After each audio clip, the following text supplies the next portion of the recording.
Hello and welcome back to the Chronicles of a Gooner. This is the preview show, and as ever, I'm your host, Harry Symeou. Don't forget the Chronicles of a Gooner is sponsored by loserpool.com, a fantastic new betting game. Head over to loserpool.com for more information and how you can find out how to sign up and how to play and get yourself on the bandwagon and winning some of those brilliant cash prizes.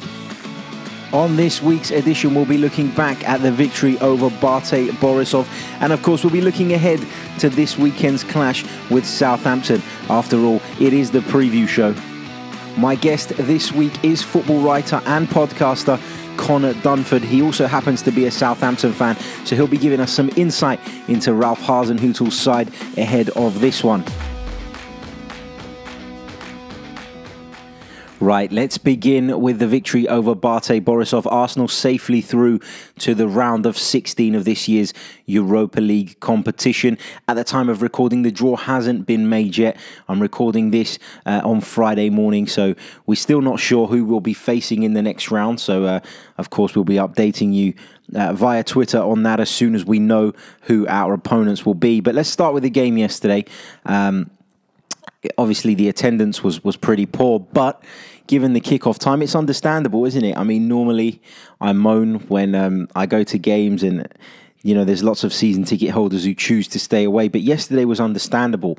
Most people don't finish work till 6 o'clock, let alone, be able to get down to the Emirates in time for that game. So I think that was poor on UEFA's part. I think it's partly to do with the fact that Chelsea were playing at 8 o'clock. But for me, it's still not fair. I think they've got to find another solution to this. I don't see why it's always us that seem to start at 6 o'clock. I don't remember a Chelsea game starting at that time, a Chelsea home game anyway. Somebody said to me that it's because they've got a higher ranking with UEFA or something like that in recent years, and so they get first choice on who plays at 8 o'clock. I'm not sure if that's true. I'd like to know if it is. If you guys know any more on that, do let me know. But if that is the case, it seems pretty pathetic to me. It makes sense to share it, doesn't it? And play one each like that. But we've had two now, and Chelsea haven't had any. So for me, that's not fair. Now, of course, all of the talk ahead of the game was whether Mesut Ozil was going to play. Was Mesut Ozil going to feature? That was the topic on everybody's lips. And sure enough, Mesut Ozil started, and sure enough, Mesut Ozil made a difference, in my opinion. As I tweeted yesterday, immediately after the game, I don't think he set the game alight, but his touches were there, his vision was there, and his movement was there, and that movement sort of creates spaces, doesn't it, for other people? And his influence in the team was big, in my opinion. And it was a big influence without him really grabbing the game by the scruff of the neck. But it just goes to show, doesn't it, what a bit of class in the final third can do for you. There were some quotes, actually, from Alex Iwobi yesterday after the game, who I thought, by the way, played really, really well. And he said, "We know what Mesut is like because we see him in training every day. He's world class. We scored 3 goals as a result of him playing. I know if I make a run, he has the vision to find me. Hopefully he can keep on playing." And that's a pretty strong statement from Alex Iwobi. I think it's clear from being at the game yesterday that Mesut Ozil is a very popular figure in the dressing room. He seems to share a laugh and a joke with everybody, congratulates everybody when they do something well. And for me, it's difficult to see how Emery can continue to leave this guy out of the team. I think yesterday proved that he has got that level of class and that ability that we don't have anywhere else in the team. Granted, BATE Borisov are an awful football team. It's still beyond me how we lost to them in the first leg, but for me, Mesut Ozil's influence in this side is big. And when Mesut Ozil's playing even a 7 out of 10 like he did yesterday, it has an impact on this team, doesn't it? It creates things for us. I also thought that Granit Xhaka was a lot better for Mesut Ozil being in the side. And you're probably scratching your head and thinking, what on earth difference does Mesut Ozil make to Granit Xhaka? But it felt as though when Granit Xhaka received the ball from the defence, he had an option immediately in Mesut Ozil, because Ozil's movement was so good that he was drifting into spaces and Xhaka was able to pick him out. I think what else happens is that when Mesut Ozil gets in those positions and plays those nice little layoffs and passes that he does in and around the box. Granit Xhaka gets sort of, what's the word? He gets the space to step forward and hit a few long shots. I know some of them were terrible last night. One of them stung the palms of the goalkeeper, but just that movement and that taking away of the opposition allows the likes of Granit Xhaka to step forward and get involved in our attacking play as well. And, you know, people debate about Granit Xhaka all the time. For me, Granit Xhaka is definitely more comfortable when he's attacking the opponent's goal rather than when he's defending his own. Obviously, 2 of the goals came from set pieces, from corners taken by Granit Xhaka. Fantastic deliveries. Mustafi got the first one. Socrates got the second. But for me, you know, I've read a few things today from people saying, you know, credit to Unai Emery. He's been obviously working on set pieces and that's come to fruition in this game, and fair play to him. And I'm not, you know, I know a lot of you think that I've been really negative towards Unai Emery in recent weeks. That's not the case. I just want to see this football team do the best it can. And I was frustrated, and I still am frustrated. That hasn't passed because we've beaten BATE Borisov, a team of tractor engineers from Belarus. No offense, but that's what they are. So, I mean, the set pieces were great and stuff. And yes, you know, I mean, if you think back, when was the last time Arsenal's 2 centre-halves scored from corners in the same game? I certainly can't remember when that last happened. But for me, the first one in particular, Mustafi, you know, he gets a run on the defender. It's right on the edge of the 6-yard box. And you've got to question the defender there. I mean, surely if that was us conceding that goal, you'd be talking about how bad the defending was. You wouldn't be praising the set-piece taker and the goal scorer. So, yes, it's a good cross. It's a good, powerful header from Mustafi. Does well to get in front of his man. But, I mean, let's not blow that out of proportion.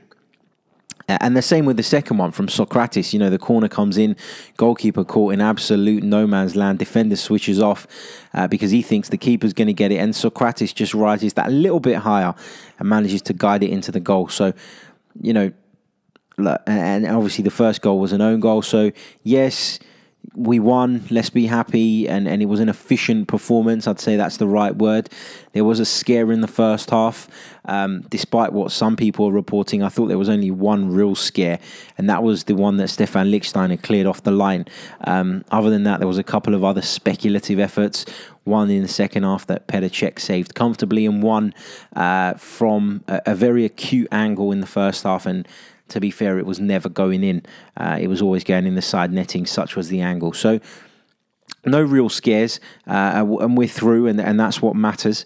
Now, I have been critical of Unai Emery of late, and I think that, in a way, the suspension to Lacazette forced Unai Emery into picking the team that he did yesterday. I thought that with Mkhitaryan and Ozil both in the same team, we had a lot more creativity. Mkhitaryan also gives you that hard work element as well. So you can't say that he's a luxury player only. He gives you a bit of both, and that's credit to him. I thought he worked himself into the ground again yesterday. He got tired. He had to come off, and that's absolutely fine.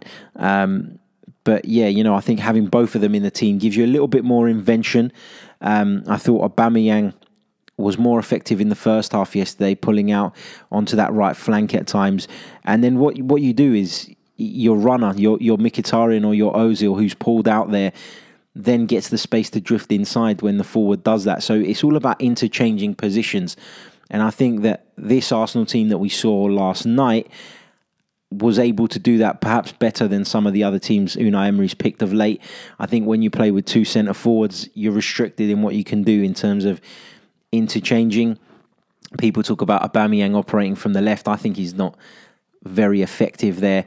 And I think there's a difference between pulling out into a position and picking the ball up and causing the opponent problems and starting in that position. When you start in those positions, you're marked from the offset. When you're drifting out there, it's, you know, you'll often find yourself in a situation where the defender hasn't followed you. So, you know, I think the interchangeable nature of our side yesterday was particularly pleasing to see. Now, Unai Emery, one thing I will give him praise for, I've got to, is his celebration for Mustafi's goal.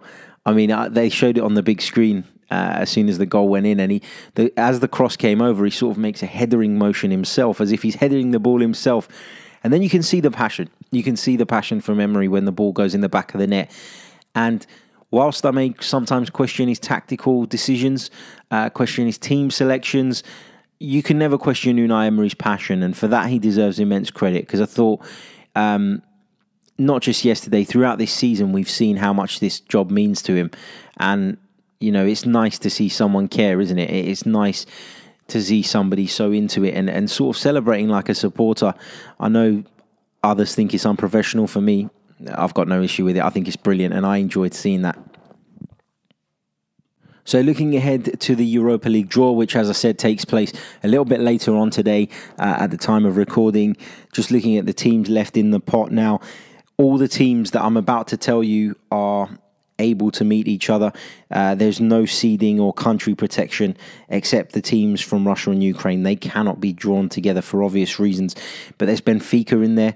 There's Chelsea in there. Dynamo Zagreb, Dynamo Kiev, Eintracht Frankfurt, Inter Milan, Krasnodar, Napoli, Rennes, Salzburg, Sevilla, Slavia Prague, Valencia, Villarreal, and Zenit St. Petersburg. Now, obviously, when you look at that, the teams that jump out to you, the teams that I don't particularly want to face are, of course, Chelsea. I don't want to face Napoli. I don't want to face Inter Milan.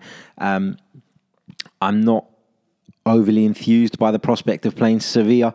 And Benfica are a dodgy one for me as well. I think when you look at the others, when you look at Dynamo Zagreb, you look at Dynamo Kiev, and some maybe the Russian teams, Zenit St. Petersburg or Krasnodar, you look at those and you think they're dodgy away trips, but at home we should have enough.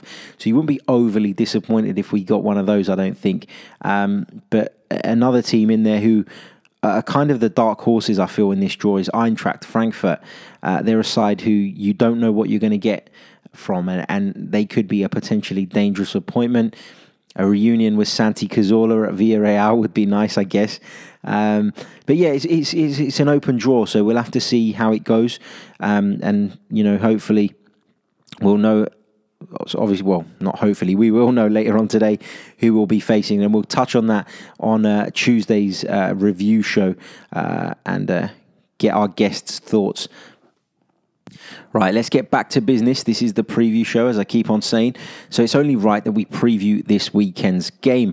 My guest this week is Connor Dunford. Connor is a football writer. He works for various outlets, and he's a podcaster with the Breaking the Lines podcast, which is really interesting. He always gets some fantastic guests on there. So do check that out. This is what Connor had to say ahead of the weekend's game. Connor, welcome to the Chronicles of a Gooner, my friend. How are you? I'm very good, thank you, Harry. How are you doing? Good, not too bad. Not long got back from the Emirates after the BATE Borisov win. To say it was a uninspiring display would be an understatement. It was one of those games, wasn't it? There was over early doors, and then you're kind of just watching the clock until it finishes. But anyway, that's enough about tonight. Let's talk about Sunday. This is the preview show after all. And I thought, who better than yourself to give us some insight on Southampton and talk a little bit about what we can expect on Sunday. Now, Connor, if I'm not mistaken, the win against us at St Mary's earlier on in the season, was that Ralph Hasenhüttl's first game?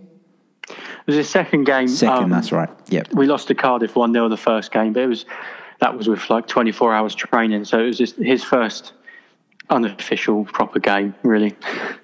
So in terms of Hasenhüttl, he's come in, he was quite highly rated around Europe before he came to Southampton for the job he'd done at Leipzig in the past. What have you noticed is different about this Southampton side? Obviously, the results have improved a little bit, but in terms of the style of play, what has he brought to the club?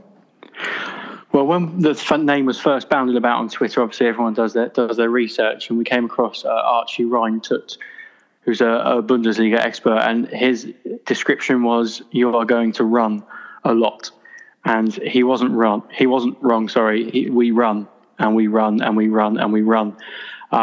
So it's just intense pressing, really.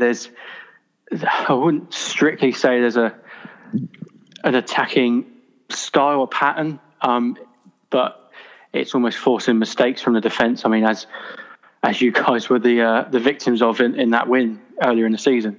Yeah, I mean, I've spoken about that win on last week's show, actually, on the show earlier on this week, where I was talking about kind of when I lost a bit of, I wouldn't say faith, but when I started to question some of Unai Emery's decisions. That was probably one of the first games, because if you remember that day, he ended up playing with Xhaka and Lichtsteiner as part of a back three, which to me made no sense. And obviously there was a half-fit Laurent Koscielny who'd come in team after a really long layoff. So that was, one of the games that I started to question Unai Emery. And then I think since then, I think the performances haven't been great. I mean, you can count how many times Arsenal have played well on one hand, probably since then. So it's not all been plain sailing. But in terms of Southampton, you've won 2 out of your last 5, I think. You're in the relegation zone at the moment. Are you hopeful that Hasenhüttl can get you out of it and that you can obviously fight the battle and remain a Premier League club? I mean, asked me 2.5, 3 weeks ago. Yes, I was very, very hopeful that we'd stay up, but it's just them odd results that have just dragged us right back in it. It tends to be, I think, comes down to fitness. Ultimately, we don't have the mental or physical fitness to play his style for 90, 95 minutes. Once you add injury time in, we've conceded a lot of late goals, especially when you come up against teams roughly on our level where they aren't as inclined to come and attack us. So there's less room for mistakes. They're compact, organised, and we have to try and break them down. I think at Leipzig, I'm pretty sure it's Timo Werner came out and said, we've got the ball and we don't know what to do with it because we're not a possession-based team like we were before. So, it all depends on other sides for us. I think unfortunately, we're in a position where we need to hope there are 2, maybe 3 worse teams better than 3 teams worse than us for the rest of the season. Okay. In terms of formation and stuff, how does Hasenhüttl like to line his side up? What can we expect at the weekend, in your opinion?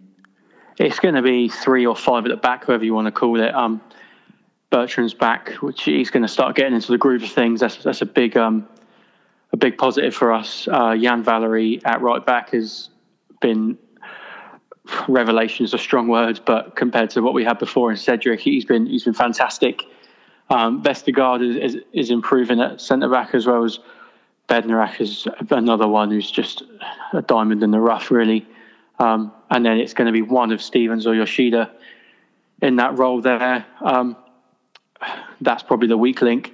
That's probably where your Aubameyang, your Lacazette is going to get the most joy. Ings are still injured. Long and Austin are useless. Yeah, so it's going to be almost a 5-3-2 really, and Redmond in that kind of forward false 9-ish role does what he wants, just is a threat in and around that defence. Yeah, I mean, you say Long and Austin are useless. Well, Austin always seems to bloody score against us, doesn't he? I don't know what that's about. He scored the winner, didn't he, last time? Yeah, he always scores against Arsenal. Always does. In terms of, obviously, you've gone through sort of the team there. Who are the players that Arsenal need to be wary of? Because it's been no secret that our defence has been a shambles this season. Despite the new manager coming in, I think one of the things that people have been critical of is his inability to tighten up this defence. Socrates returned to the side tonight against BATE, so the hope is that he'll be ready to start at the weekend, and that strengthens us, in my opinion, anyway. But we have lost Laurent Koscielny now. He went off with an injury. So who sort of apart? Well, I guess, would it be Nathan Redmond that you'd say is probably Southampton's biggest threat? Absolutely. If we're going to get anything from the game, it's going to be through him. And perhaps depends on who you line up with, because as much as I say Shane Long's useless, against your Lichtsteiners and your, say, Xhaka or whoever, it is going to be a nuisance. And they're kind of almost liabilities for you guys, aren't they? So I think, but Nathan Redmond is going to be the main threat. And then it's for us, it depends massively on how Symeou plays down the other end of the pitch, because if he has a good game and nullifies your whoever it ends up being, Iwobi, Mkhitaryan, and Ozil, he's going to be key for us defensively. But going forward, if Nathan Redmond's on form, we stand half a chance at least. Yeah, absolutely. I think in terms of a prediction, Connor, I'm going to give you mine first. I think that it's going to end in an Arsenal victory, and I'm saying that because we're at home. And for me, I think that, I don't know, I think that we really need to get 3 points here. We need to pick up 3 points with Bournemouth on Wednesday night. I think that is next week as well. So for us, it's a really important time, a really important period. And we're looking at these games, obviously, with Spurs and United around the corner as must-win games. So I think Arsenal will do the business. I'm going to go for a 2-0 win. What's your prediction, mate? Unfortunately, I'm going to agree with you there because we're on Sky, aren't we? And my God, we can't win on TV. You did last time. That is true. Yeah. Throughout the years, any TV games has just been horrendous. I'd like to think we could sneak a 1-1. I think we're never going to keep a clean sheet. That's a given. I don't think we can sneak a 1-1, but I'm going to have to go 2-1 Arsenal, unfortunately, as it pains me to say it, but I think we've got to be a little bit realistic, haven't we? Yeah, absolutely. I mean, the form guide, not even the form guide really, but the league table, I guess, suggests that it will be an Arsenal victory. But as we've seen, and as we continue to see in the Premier League, it's never that straightforward. So, God knows what is going to happen at the weekend. Connor, thank you so much for taking the time to join me. I really, really appreciate it. Do you want to let our listeners know how they can follow you on social media and what you're up to at the minute? Yes, I am at CDunford0 on Twitter, and at Breaking Lines as well, the Breaking the Lines podcast, where we do all over Europe. We've had some cracking guests so far. So yeah, give that a check out. That'd be great. Definitely, and we'll be leaving the link for that as well in the description, so you can check that out. That's Breaking the Lines. It's a fantastic podcast, which Connor hosts. It's a great listen, I can tell you that from personal experience. So please do check it out. Right, that brings us to the end of this week's preview show, a shorter edition this week due to the Europa League game last night. It would have normally come out on the Thursday, but unfortunately the game put a spanner in the works. We'll be releasing some extra content to look at the draw, and we'll be discussing that obviously in more detail on Monday's review show, Tuesday's review show, I should say. Bloody hell, all over the place this morning.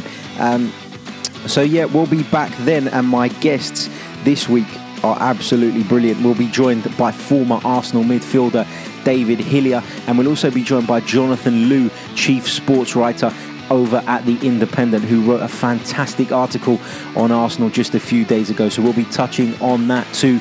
You won't want to miss that one, out on Tuesday morning at 10 a.m. Until then, take care of yourselves and up the Gunners.